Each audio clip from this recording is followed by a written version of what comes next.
पता है दोस्तों, घर के जो काम होते हैं ना, अगर हम टाइम टू टाइम एकदम रूटीन से करें ना, हमारे ऊपर बिल्कुल भी बर्डन नहीं आता और हमारा काम बिल्कुल आसान हो जाता है। तो ऐसे ही मैं कुछ आपके लिए टिप्स लेके आई हूँ जो आपके काम को बिल्कुल आसान कर देंगे और आपके पास समय की भी कमी नहीं होगी, आपके पास समय ही समय होगा। तो चलिए देर नहीं करते, वीडियो शुरू करते हैं। तो जब भी मैं सब्जियां लेने जाती हूँ ना, तो मैं अपना ही थैला लेके जाती हूँ। नहीं तो थैला ना ले जाओ ना, तो वो फिर पॉलीथीन में देते हैं। पॉलीथीन से क्या होता है कि जो पर्यावरण को ना कितना नुकसान होता है। तो आप हमेशा अपना थैला लेके जाएंगे ना, अगर वो पॉलीथीन दे भी रहे होंगे तो हम मना कर सकते हैं। तो इससे कितने सारे मतलब अगर सारे लोग इसी तरीके से करेंगे ना, तो जो हमारी जो पॉलीथीन बार बार बैन हो जाती हैं, फिर से शुरू हो जाती हैं, तो वो हमेशा के लिए बैन रहेंगी, क्योंकि फिर कोई यूज़ ही नहीं करेगा। तो सारी सब्जियां तो मैंने धो ली हैं और पेपर बिछा के ना सुखाने के लिए रख दूंगी। और मैंने पंखा भी चला दिया है, तो पंखे से जल्दी सूख भी जाएंगी। सब्जी धो के रखने से ये बेनिफिट होता है कि जब भी हम खाना बना रहे हैं तो उसको निकालते टाइम फिर हमें धोना नहीं पड़ेगा और हमारा काम भी फिर जल्दी हो जाएगा। तो जब भी मेरी सब्जियां ख़त्म हो जाती हैं ना, तो मैं फ्रिज को थोड़ा सा मतलब गीले कपड़े से क्लीन कर देती हूँ और उसके बाद उसमें सब्जियां रखती हूँ। तो अब मेरा जो फ्रिज है मतलब क्लीन भी हो गया और सब्जियां भी सूख गई हैं, तो बस इसी तरीके से रख देती हूँ। तो बस मेरी मतलब फ्रिज भी क्लीन रहता है और सब्जियां भी एकदम क्लीन दिख रही हैं। और ऊपर की तरफ जो रैक बने हुए हैं ना, तो उसमें मैं क्या करती हूँ, इस तरीके से ये वाले रोल लेके आई हूँ। इनको इस साइज़ के मतलब फ्रिज के साइज़ के कट कर लिया है और इस तरीके से बिछा दिया है। थोड़े से ये स्टिकी होते हैं, तो जब भी हम बिछाते हैं ना, तो ये फिसलते नहीं हैं। ये देखिए, जब हम बिछाएंगे तो ये थोड़े से चिपक जाते हैं, तो कोई भी सामान रखना निकालना बहुत आसान हो जाता है। नहीं तो कभी कभी क्या होता है ना, स्टिकी नहीं होते और सामान निकालते तो ये फिसलते रहते हैं। और यूज़ करने के बाद जब भी ये गंदे हो जाए ना, तो बस इनको निकालो। इसके जो रैक है उसको भी साफ़ करने की ज़रूरत नहीं है, बस इनको निकालो और क्लीन करो या अच्छे से धो लो। या फिर ज़्यादा गंदे नहीं हैं तो बस आप गीले कपड़े से भी इसको साफ़ कर सकते हो। अगर थोड़े से गंदे हो गए हैं तो आप इस तरीके से सर्फ से या किसी चीज़ से आप इसको वॉश कर सकते हो। तो ये बड़ी आसानी से साफ़ भी हो जाते हैं। जो भी इसमें गंदगी लगी है, जैसे फ्रिज है तो कुछ ना कुछ गिर ही जाता है, तो जो भी इसमें गंदगी लगी है वो साफ़ हो जाती है और एकदम क्लीन हो जाते हैं। तो बस इसको सुखा के फिर से आप फ्रिज में बिछा लो। तो ये काफ़ी टाइम, मेरे कितने साल पुराने हैं, 5 साल तो हो गए हैं जब से मैं इनको यूज़ कर रही हूँ। तो आप देख ही सकते हैं, अभी भी इनमें कुछ भी दिक्कत नहीं है। अभी ये काफ़ी टाइम तक और चल जाएंगे।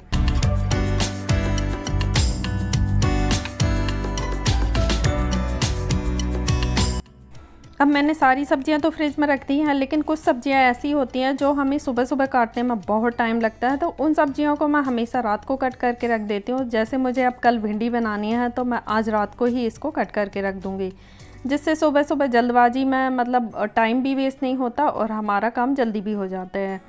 जैसे बहुत सारी सब्जियां होती हैं ना जो जिनमें बहुत टाइम लगता है। करेला है, करेले को कट करो बहुत टाइम लगता है अगर आप पतला पतला कट कर रहे हो।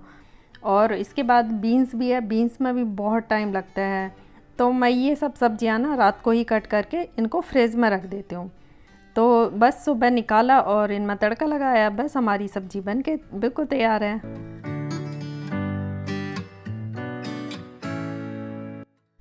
और मिर्ची को भी ना अच्छे से धो के उनको सुखा के, जब ये अच्छे से सूख जाए उसके बाद हमें इसके डंठल निकालना है।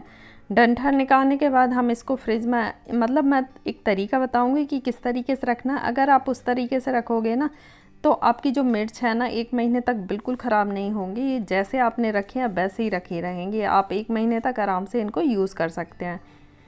तो मैंने इसको धो लिया था और इसके अब डंठल निकाल लूँगी।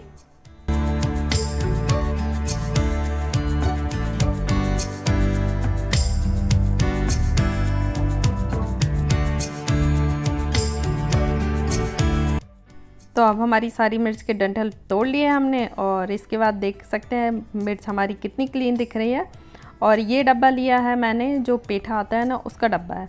तो उसको मैंने अच्छे से वॉश करके अब इसको यूज़ करूँगी। तो सबसे पहले मैं इसको टिश्यू पेपर बिछा दूँगी नीचे और इसके बाद हम इसमें मिर्च रख देंगे, जिससे जो भी मिर्च का मॉइस्चर निकलता है ना वो टिश्यू पेपर सोख लेता है। तो ऊपर से भी हमें टिश्यू पेपर ढक के रखना है, क्योंकि इनमें मॉइस्चर बहुत निकलता है तो ये गलने लगती हैं। तो अगर टिश्यू पेपर रखोगे ना, तो टिश्यू पेपर से ये बिल्कुल सूखी रहेंगी और इसमें मतलब जल्दी ख़राब नहीं होंगी। सर्दियों में ना ये डब्बे बहुत काम आते हैं। जैसे कोई भी पुराने डब्बे पड़े हो ना तो उनको आप फेंके ना, या खाने के जो डब्बे आते हैं वो भी यूज़ कर सकते हैं। तो मटर भी रख सकते हैं, धनिया भी रख सकते हैं, सर्दियों की बहुत सारी सब्जियां आती हैं वो आप रख सकते हैं और इसको फ्रिज में रख दें। ये टिप बिगनर्स के लिए है। बिगनर्स जब इडली बनाते हैं ना तो इडली को एक के ऊपर एक साँचा रख देते हैं आराम से। तो मैं आज आपको मतलब तरीका बताऊंगी कि किस तरीके से रखना। अगर आप इस तरीके से रखते हैं ना तो जो नीचे की इडली है वो फूलती है ना, तो वो उसमें टच हो जाती है और वो ठीक से फूल नहीं पाती। तो हमें इस तरीके से नहीं रखना है। तो जो छेद वाला पार्ट होता है ना वो इडली के ऊपर करें इस तरीके से। तो ध्यान रखें कोई भी इडली स्टैंड है तो आपको इसी तरीके से रखना है, जिससे कि जो नीचे वाली इडली है ना उसको अच्छे फूलने के लिए स्पेस मिल जाता है। अगर आप ऐसे रखोगे तो बिल्कुल भी स्पेस नहीं मिलेगा। तो इसी तरीके से रखना और आपकी इडली इतनी अच्छी फूली फूली बनेगी और एकदम परफेक्ट बनेगी, बिल्कुल मार्केट जैसे। तो इस तरीके के डब्बे ना हम सभी के घर में आते हैं। तो इसमें जो प्लास्टिक लगी है, अगर आपके पास प्लास्टिक नहीं लगी तो तब भी आप इसको इस शेप में कट कर सकते हैं। तो मेरे जो डब्बा है उसमें प्लास्टिक लगी है तो मैं प्लास्टिक को निकाल दूंगी और उसके बाद आपको यूज़ करना बताऊंगी कि किस तरीके से हमें इसको यूज़ करना है। तो ये देखिए इसकी प्लास्टिक ना आसानी से निकल भी गई है। तो मैंने पहले ही बताया कि अगर आपके पास प्लास्टिक वाला इस तरीके का ना हो तो आप इस शेप में कट भी कर सकते हैं। तो इसको आप जो गार्बेज बैग होते हैं ना वो रखने के काम भी ला सकते हैं, या जो टिश्यू रोल होता है ना, कोई भी रोल आप इसमें रख सकते हैं। तो जो टिश्यू पेपर रोल होता है ना उसको भी आप रख सकते हैं, या इस तरीके से गार्बेज बैग भी आप रख सकते हैं। तो इस स्टेप में हमारे पैसे भी खर्च नहीं हुए और हमें इतना अच्छा एक ऑर्गेनाइज़र भी तैयार हो गया है। तो इसमें तो मुझे बिल्कुल भी मेहनत नहीं लगी, बस हमने प्लास्टिक हटा दिया और बस हमारा ऑर्गेनाइज़र बिल्कुल बन के तैयार हो गया। तो इसी तरीके से आप टिश्यू पेपर रोल भी रख सकते हैं।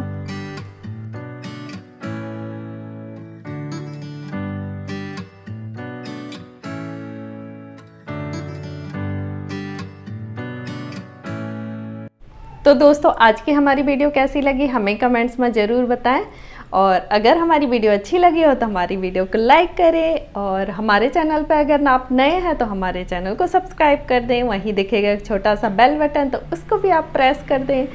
और अगर हमारे सब्सक्राइबर हैं तो हमारे जो वीडियो है उसको आप शेयर कर सकते हैं। तो आज के लिए इतना ही दोस्तों, मिलते हैं अगली वीडियो में। Bye bye.